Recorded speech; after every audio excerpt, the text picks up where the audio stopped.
Good morning students. बच्चों, कल हमने ऑनलाइन क्लास के अंदर बेटा एवरेज पावर के बारे में डिस्कस किया था कि एवरेज पावर जो होगी associated with resistance, inductor, capacitor as well as LCR circuit जो हो क्या होगी। लेकिन कुछ बच्चे मिसिंग थे उसमें, तो फिलहाल मैं एक वीडियो जो है अब वो डाल रहा हूँ उसी सेम टॉपिक पर। तो इसमें हमारे पास है बच्चों average power associated with resistance only. यदि हम सिंगल सिंगल केसेस के बारे में बात करें तो क्या होगा, और कंबाइंड केस के बारे में बात करें एलसीआर का तो हमें क्या मिलेगा। तो बेटा आपको ध्यान होगा कि जो हमने स्टडी किया था पावर का कॉन्सेप्ट इन करंट इलेक्ट्रिसिटी, वहाँ से बच्चों जो हमने पावर कैलकुलेट करना सीखी थी वो हमने वोल्टेज और करंट के प्रोडक्ट से सीखी थी। इसके साथ साथ हमने वहाँ पावर फाइंड आउट की थी आई स्क्वायर आर के बिहाफ पे भी, एज वेल एज इसको हमने फाइंड आउट किया था वी स्क्वायर बाय आर के बिहाफ पे भी। मीन्स वोल्टेज और करंट का जो प्रोडक्ट होगा that product gives us the power, जो कि हमने डीसी सर्किट के अंदर बात की थी। लेकिन यहाँ पर हम जो डील कर रहे हैं बच्चों वो एसी से डील कर रहे हैं, और इस एसी में करंट और वोल्टेज लगातार चेंज हो रहे हैं। तो यदि करंट और वोल्टेज चेंज हो रहे हैं तो इसका मतलब क्या होगा, इसका मतलब अब जो पावर होगी वो हम पावर किस तरह से फाइंड आउट करेंगे। तो आंसर है power is defined as the rate of doing work in a DC circuit. Power is given by the product of voltage and current. However, in an AC circuit, the product of instantaneous voltage and instantaneous current define the power। क्योंकि यहाँ पर लगातार current और voltage जो है बच्चों वो change हो रहे हैं, तो यहाँ जो पावर होगी बेटा वो हम फाइंड आउट करेंगे instantaneous voltage as well as instantaneous current के प्रोडक्ट के बिहाफ पे, क्योंकि लगातार चेंज हो रहे हैं। तो हम लिख सकते हैं क्या, if this power remains constant for a small time dt, तो उस स्मॉल टाइम dt में जो वर्क डन होगा इन मेंटेनिंग द करंट वो कितना होगा। So we can say dw by dt which is equal to ei, and dw equal to ei into dt। अब आप ये सोचिए जरा, ये हमारी इक्वेशन है और हर आर्टिकल में हम यही इक्वेशन यूज करेंगे, चाहे वो केस रेजिस्टेंस का हो, चाहे वो केस इंडक्टर का हो, और चाहे वो केस कैपेसिटर का हो, और चाहे वो केस एलसीआर सर्किट का हो। ये हमारी इक्वेशन यहाँ तक सभी में कॉमन रहेगी। अब आगे इस E और इस I की जगह हम क्या लिखेंगे, तो आपको ध्यान होगा बेटा मैंने बताया भी था कि AC circuit containing R only, जब हमने आर ओनली वाला केस स्टडी किया था तो उस केस में करंट में और वोल्टेज में कोई भी फेज डिफरेंस नहीं आया था, और आंसर मिला था E equal to E not sine omega T and I equal to I not sine omega T. तो बच्चों बस इन दोनों इक्वेशन को ही पुट करके हम वहाँ सॉल्व कर लेंगे पावर की वैल्यू क्या आएगी। जबकि L ओनली वाले केस में हमें आंसर मिला था बच्चों कि वोल्टेज जो है वो करंट को लीड कर रहा है π/2 के फेज से, और इक्वेशन हमारी थी बेटा क्या, E is equal to E not sine omega T and I is equal to I not sine omega T minus π/2। ये हमारी इक्वेशन थी L ओनली में। जबकि C ओनली में जो इक्वेशन थी बच्चों क्या थी, तो आंसर है करंट कैपेसिटर वाले केस में करंट जो है वो लीड करता है वोल्टेज को π/2 के फेज से। तो यहाँ इक्वेशन थी E equal to E not sine omega T as well as I equal to I not sine omega T plus में π/2। तो बस यही काम करना आपको, जो अभी पीछे हमने इक्वेशन लिखी है बेटा, जब आपको आर वाला केस डिस्कस करना है तो ई और आई की ये दोनों वैल्यूज पुट कर देंगे हम। जब हमें एल वाला केस डिस्कस करना है तो ई और आई की ये वैल्यू पुट कर देंगे हम। और बच्चों जब हमें सी वाला केस डिस्कस करना है तो उसमें ई और आई की हम ये वैल्यूज को पुट कर देंगे। अच्छा, जब हमें LCR वाला करना है केस तो अब आप सोचें, इस LCR में बेटा हमने जो डिस्कस किया था वो था ये VL, और ये हमने VR माना था, और ये हमारे पास दैट इज VC, और इस तरफ करंट था। हमने एज्यूम किया था कि VL जो बेटा वो VC से ज़्यादा है। अब यदि VL VC से ज़्यादा होगा तो इस VL और VC का जो रिजल्टेंट वोल्टेज था बच्चों, वो कौन सा आया था? वो आया था ये, जिसको हमने VL माइनस VC का नाम दिया था। और ये क्या है बेटा? ये VR है, और इस तरफ करंट है। अब VL माइनस VC और VR का फाइनल वोल्टेज क्या था? तो आंसर है, फाइनल वोल्टेज जो आया था वो हमारा ये होगा, this is the final voltage, जिसको हमने पीक वैल्यू को E नोट का नाम दिया था। तो बेटा ये फाइनल वोल्टेज है। अब आपको साफ पता लग रहा है क्या कि फाइनल वोल्टेज करंट से आगे है। कितना आगे? तो हमने फाई एज्यूम किया था, फाई के फेज से वोल्टेज लीड कर रहा है किसको? करंट को। और इक्वेशन क्या थी बेटा? इक्वेशन थी E equal to E naught sine omega T and I equal to I naught sine omega T minus phi. तो ये हमारी इक्वेशन आई थी कब? जब हमने केस डिस्कस किया था LCR सर्किट का। तो यही इक्वेशन को हम पुट करेंगे किस में? इसको पुट कर देंगे हम जो अभी हमने पीछे इक्वेशन डिस्कस की थी। या इसमें हम उल्टा भी कह सकते हैं। उल्टा मतलब आप ऐसे भी कह सकते हो, यदि VC VL से ज़्यादा है तो फिर डायग्राम ये ना बना के, ये हमारे कंडीशन किसके लिए है? VL is greater than VC।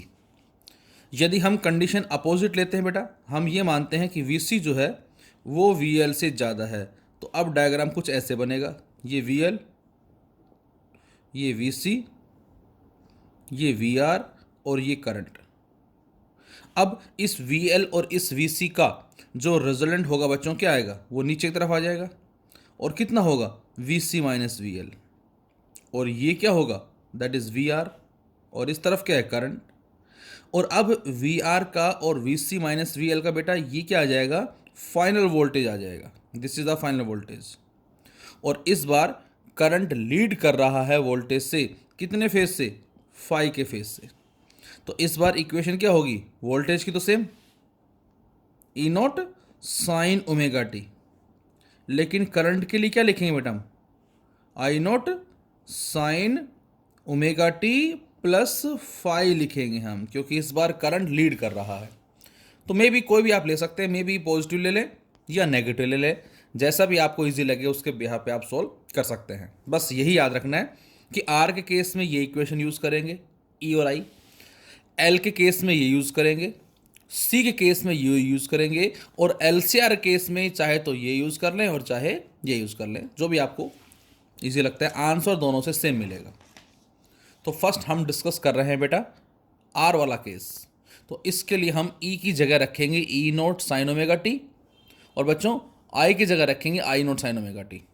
और अब इसको एक कंप्लीट साइकिल के लिए हम इंटीग्रेट कर देंगे, क्योंकि हमें कंप्लीट साइकिल के कॉरस्पॉन्डिंग एक एवरेज पावर जो है वो फाइंड आउट करनी है। तो बेटा E नोट I नोट को लिया बाहर, अंदर आ जाएगा sign omega T into sine omega T, that is sign square omega T. और जैसा कि हमें मालूम भी है, कल हमने डिस्कस भी किया था कि साइन स्क्वायर ओमेगा टी का इंटीग्रेशन डायरेक्ट नहीं होता, इसको हम चेंज करते हैं 1 minus cos 2 omega T by 2 की फॉर्म में इंटू डी टी। और 1/2 को ले लिया बाहर, अंदर 1 into D T that is T, upper limit minus lower limit करेंगे बेटा टी आ जाएगा, माइनस कोस 2 ओमेगा टी को जब इंटीग्रेट करेंगे बच्चों तो ये बन जाएगा क्या? That is sign 2 omega T upon में 2 ओमेगा, और जब इस पे लिमिट लगाएंगे 0 से टी तो ये बन जाएगा 0, दैट इज साइन, लिमिट लगाएंगे इसमें हम तो साइन की वैल्यू हमारे पास क्या आ जाएगी? साइन 0 0 होता है, और साइन 4 पाई 6 पाई n पाई जो भी है हमारा वो भी क्या होता है? 0। तो ये बन जाएगा 0। तो केवल क्या बचेगा यहाँ से? 1/2 तो है ही है, और t आ जाएगा, दैट इज t/2 बच जाएगा, और सेकेंड फैक्टर जो क्या हो जाएगा? 0। और अब इस t को नीचे ले जाएं इधर, W के नीचे, तो W/T यही क्या बन जाएगा बच्चों, पावर। कितना आ जाएगा, E0I0। तो ये हमारा फाइनल रिजल्ट होगा।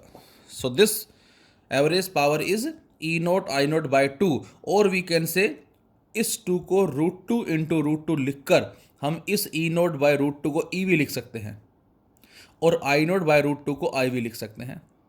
So it is the product of RMS voltage and RMS current.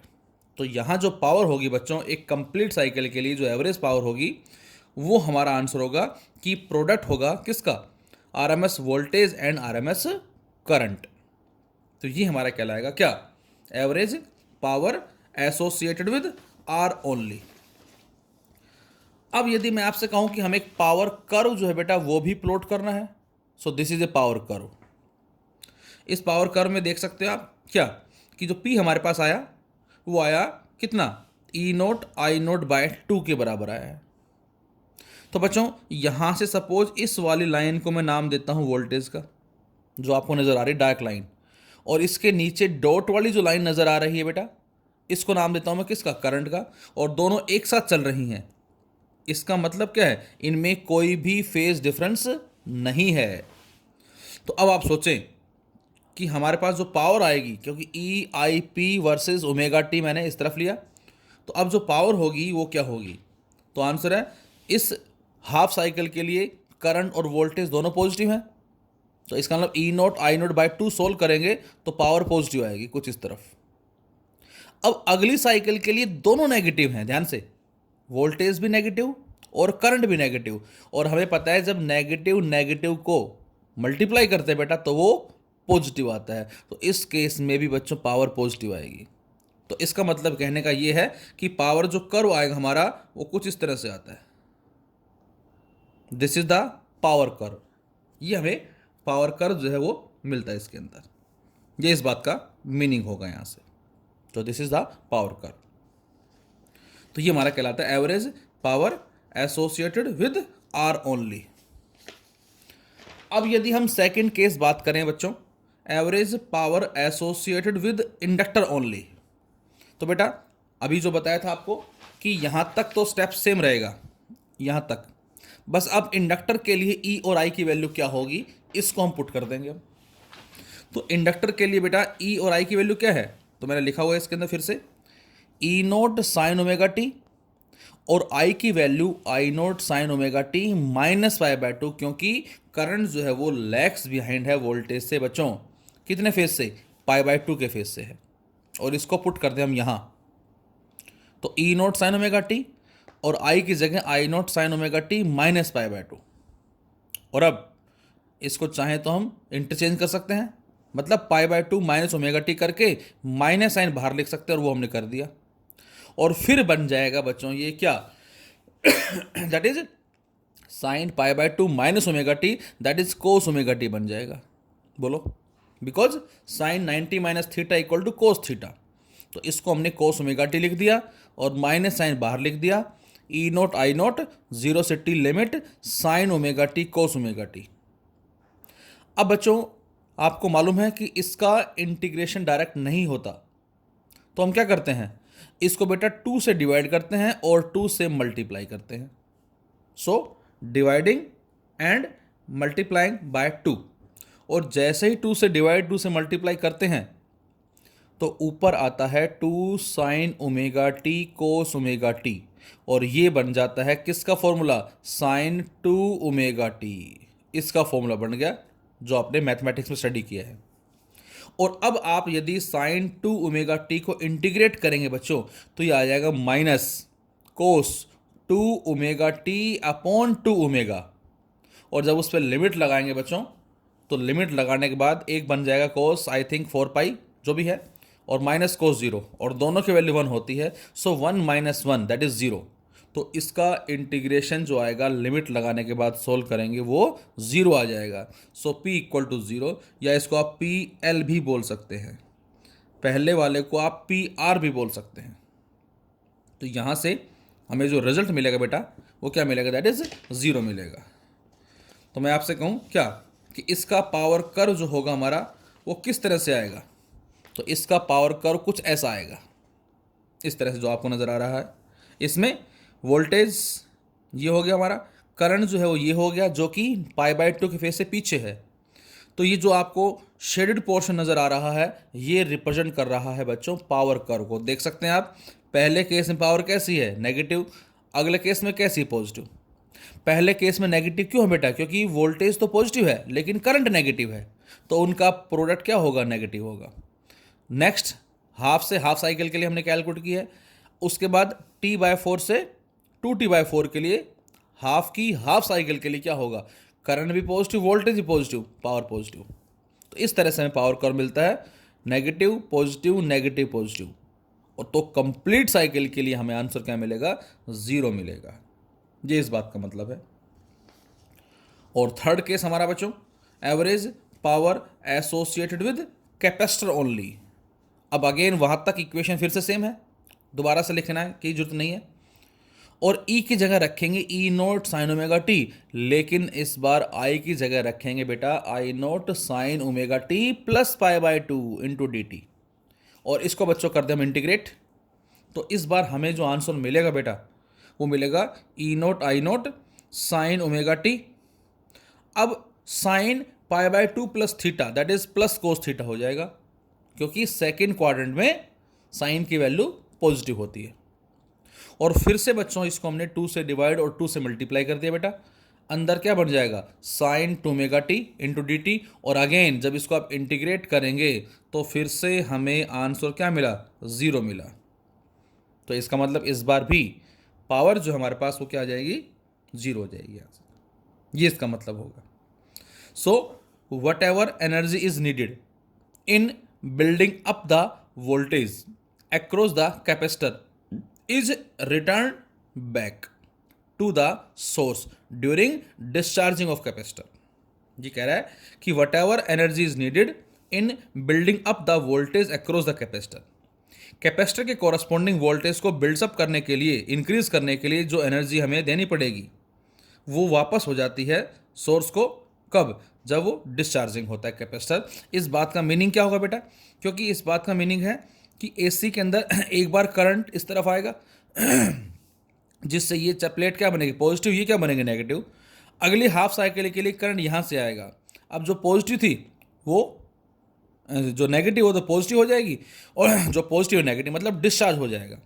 और इसीलिए कहते हैं क्या कि there will be no energy dissipated with respect to time, time के रिस्पेक्ट में एनर्जी का डिसिपेशन नहीं होगा। और बच्चों ये इसका पावर कर्व कहलाएगा, किसका, कैपेसिटर के लिए। कैपेसिटर केस में ये वोल्टेज है, करंट π/2 के फेज से लीड कर रहा है ये लाइन। तो बेटा दोनों पॉजिटिव हैं सपोज, तो इनका पावर कर्व क्या है, पॉजिटिव आया। अब इस पोर्शन से इस पोर्शन के लिए देखें ये ध्यान से, इसमें वोल्टेज तो पॉजिटिव है लेकिन करंट नेगेटिव है, तो पावर नेगेटिव आएगी इस तरह से। तो ये कंप्लीट साइकिल के लिए हमें डायग्राम ये मिला। और इसमें भी हम बोलेंगे क्या कि हाफ साइकिल के लिए पॉजिटिव नेगेटिव, फिर अगली हाफ के लिए फिर पॉजिटिव नेगेटिव, तो कंप्लीट के लिए पावर क्या आ जाएगी बच्चों, 0 आ जाएगी। अब हमारा दैट इज जो केस है कैपेसिटर के जस्ट बाद हमारा वो क्या होगा बेटा, वो आ जाएगा हमारा that is general case, average power associated with LCR।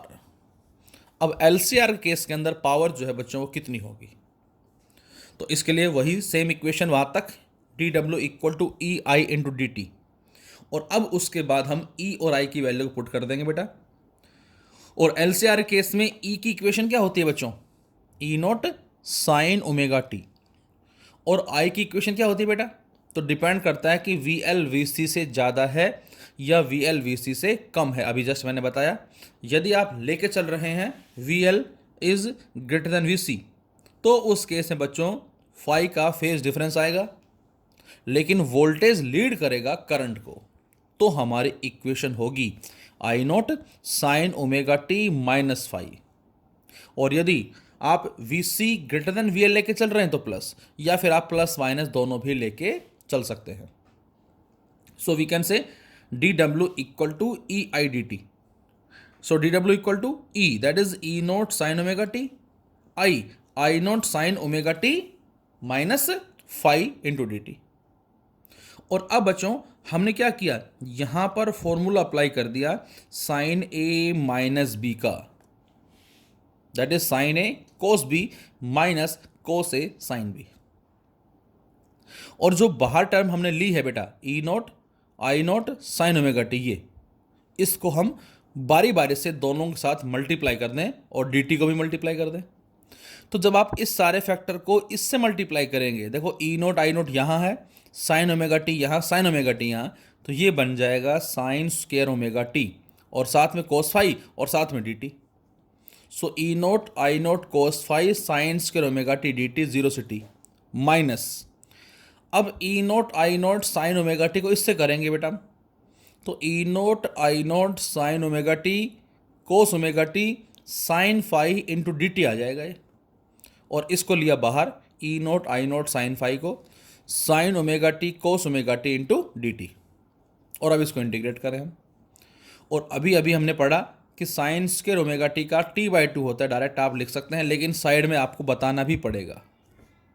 और sign omega T cos omega T जो बेटा, जब इसको 2 से डिवाइड और 2 से मल्टीप्लाई करके सोल्व करेंगे बच्चों और लिमिट्स अप्लाई करेंगे बेटा, तो उसका आंसर क्या आएगा, जीरो, जो अभी जस्ट हमने किया है। तो चाहे आप प्लस लें तो आगे वाला फैक्टर जीरो होना है, या आप बच्चों माइनस लें तो भी आगे वाला फैक्टर जीरो हो जाना है। तो यहां से हमारे पास वर्क डन आ गया E note I note cos phi T by two, और उसी तरह से बच्चों टी को ले आए इस डब्ल्यू के नीचे, so W by T equal to P and which is equal to E note I note cos phi upon में √2 इंटू √2 भी बेटा इसको लिखा जा सकता है, क्योंकि 2 को हम √2 इंटू √2 दैट इज √4 लिख भी सकते हैं। और बच्चों ये बन गया क्या, ईवी, ये क्या बन गया, I V, so P equal to E V I V cos phi, ये हमारा फाइनल आंसर आ गया। इसमें जो पी होता है बेटा, इसको बोलते हैं हम ट्रू पावर या actual power. E V I V जो फैक्टर है बच्चों, ये आरएमएस वैल्यू है करंट और वोल्टेज की, इसको हम वर्चुअल या अपेरेंट पावर का नाम देते हैं। इसके अलावा जो कोस फाई है बेटा, this cos phi is known as power factor, इसको नाम दिया गया है किसका, पावर फैक्टर का नाम दिया गया है। अब जो हमारा जनरल केस जो आया E V I V cos phi, इससे ही आप अलग अलग केसेस को फिर से फाइंड आउट कर सकते हैं। यदि मैं आपसे कहता हूं कि रेजिस्टेंस वाले केस में बताएं फेज डिफरेंस क्या था, तो आपका आंसर होगा जीरो। और रेजिस्टेंस वाले केस में वोल्टेज और करंट में यदि जीरो फेज डिफरेंस है तो पावर क्या आएगी, ईवीआईवी आएगी, और वो हमने अभी सोल्व की थी, वो यही आई थी हमारी। इंडक्टर वाले केस में इन π/2 का डिफरेंस है, पावर जीरो, और कैपेसिटर वाले केस में भी π/2 का डिफरेंस है, that is again power zero. तो यहां से हम कह सकते हैं क्या, कि हम उन सभी तीनों केसेस को बेटा यहां से भी फाइंड आउट कर सकते हैं। और यहां जो कोस फाई है, इसको P अपॉन में EV/IV लिखा जा सकता है, जिसमें P क्या होगा, दैट इज ट्रू पावर, और EV/IV हमारे पास क्या बेटा, अपेरेंट पावर, जिसको हमने नाम दिया यहां से। तो बच्चों ये हमारे पास कहलाएगा क्या, average power associated with L R C अलग अलग, और फिर उसके बाद LCR। अब इस पे एग्जाम में हमें कई बार न्यूमेरिकल्स भी मिलते हैं बेटा। फॉर्मूला आया P is equal to EV/IV into में कोस फाई, इस तरह से आया, जिसको हम E note I note cos phi bye 2 भी लिख सकते हैं। बच्चों हमें 1 नंबर में या 2 नंबर में डायरेक्ट क्वेश्चन गिवन होते हैं कॉन्सेप्चुअल टाइप, जिसमें बेटा हमें वोल्टेज की इक्वेशन गिवन होती है, कुछ भी ले सकते हैं। सपोज मैंने लिख लिया we assume that is 50 sine, और सपोज करें मैंने कह दिया ओमेगा टी, ये मैंने आपसे कहा, और करंट की इक्वेशन मैंने आपसे कह दी सपोज कर कितना 10 sine omega T plus π/2, suppose ये कह दिया मैंने आपसे, और मैंने आपसे कहा what is the value of power. तो बेटा पावर निकालने के लिए ई नोट चाहिए, आई नोट चाहिए, फाई चाहिए, और वो सारे आपको यहाँ से नज़र आ रहे हैं। ई नोट 50, आई नोट 10, फाई π/2, कोस π/2 0, पावर आ जाएगी 0। लेकिन ज़रूरी नहीं न्यूमेरिकल्स में यहाँ π/2 हो, यहाँ π/4 भी हो सकता है, पाई भी हो सकता है, π/6 भी हो सकता है, वट एवर जो भी हमें दे रखा है। तो इस बार पावर क्या आएगी, E0 50 है, I0 10 है बेटा, और फाई की वैल्यू π/4 है। पुट करके हम उस पावर की वैल्यू को उस पर्टिकुलर क्वेश्चन के लिए सॉल्व कर सकते हैं। तो ये हमारा कहलाता है average power associated with L only, R only, C only as well as LCR। तो आप अलग अलग केसेस करना चाहें वो भी कर सकते हैं, या एक सिंगल केस करके उसी से ही आप तीनों को सोल्व कर सकते हैं, जैसा आपको इजी लगे, लेकिन करना जरूर है क्योंकि एग्जाम में ये काफ़ी बार पूछे जा चुके हैं। तो आज के लिए इतना, थैंक यू।